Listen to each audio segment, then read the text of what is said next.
beses na ako'y pumasok sa isang pulang kwarto. Kalmado sa sopa habang ramdam ko ang kaba. Kasi anong oras na? Mga bandang alas 4. Ako'y napatayo, pati kargadang dala ko. Naku, kawawa ang kalaban, 10 kada dala ko. Diyos ko, salamat talaga at dito napadpad. Bilang ganti ay luluhod kay birhing nakahubad. Shit, blessings na naman. After this sa fucking moment ako'y withdraw mode naman. Together with my fucking body ay kakain sa labas. Pagkatapos niyang kumain siya'y kakain ng katas.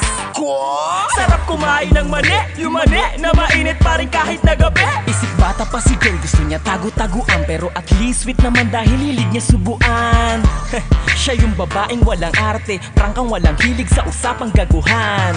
Kaya kickback ang pang tuition dahil tuloy ang mission sa lihim na relasyong hulugan. Yan ang tipo kong babae, pagdating sa gera una siyang umaatake. Baby pa apiro, ubusin ko paninda mo basta ikaw ang siyang asyik. Di na namin kailangan pa ng alak para makuha lamang ang balak. Dahil may kasabihan nga daw, basta may alak, edi wow! Basta may alak, edi wow! Basta may alak, edi wow! Basta may alak, edi wow! Basta may alak! what's up nga pala sa mga bitches? Motherfucking moment all the night, nakaka-sickness na naman to. Kaya sana wag mo kong pahihirapan, dahan-dahan lang sa pagsakay abang dinidilaan. Ikaw ang kahinaan ko, sa tuwing kumakatas lumalabas lakas ng kasiyahan ko. Ikaw ang dahilan kung bakit nagalit ang alaga kong sawa sa pagkaakit. Nagrabe sige pa, gawin mo akong halimaw. Dalin mo ko sa dilim kung saan nakapatay ang ilaw. Lakas mong mga gat, parang mabangis na hayop. Daig mo pa ang tigre dahil sa dami kong kalmot. Nakakatakot ka habang tayo'y nasa kwarto. Umaalulong ka, sakit sa tenga parang warto. Galing mong umatake, lumulusob ka agad. Lupin mo rin kumain kung sumubuhay sagad. Parang yoko na tuloy itong tigilan. Ang sarap mo kasi babe, kaya di ko na napigilan. Lumabas ang dagta, nabuga ko sa mukha mo, di ko sinasadya. Pagpasensyahan mo na ako. Di namin kailangan pa ng alak para makuha lamang ang balak.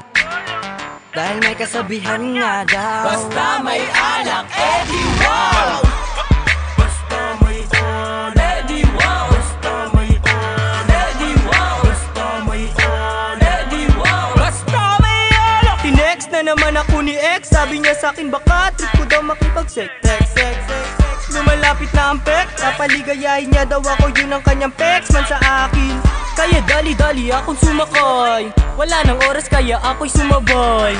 Sa likod di bali na akong mamatay, mamaya pag uwi ay may ngiti ng tagumpay. Game! Sa wakas nandito na ako, mag-reply ka naman kung saan babanda ang iyong kwarto. Mahal malapit na ako, sa ngakbang ay nandyan na ako. Walang makakapigil sa maiitim ko plano. Tang inahubad na, huwag ka na dyan magpaetok, babe tuwad na. Laruin mo bundok mo habang hawak ko buhok mo. Parating na po mahal, sige lang ilunok mo. Hindi na namin kailangan pa ng alak para makuha lamang ang balak. Dahil may kasabihan nga daw, basta may alak, edi wow!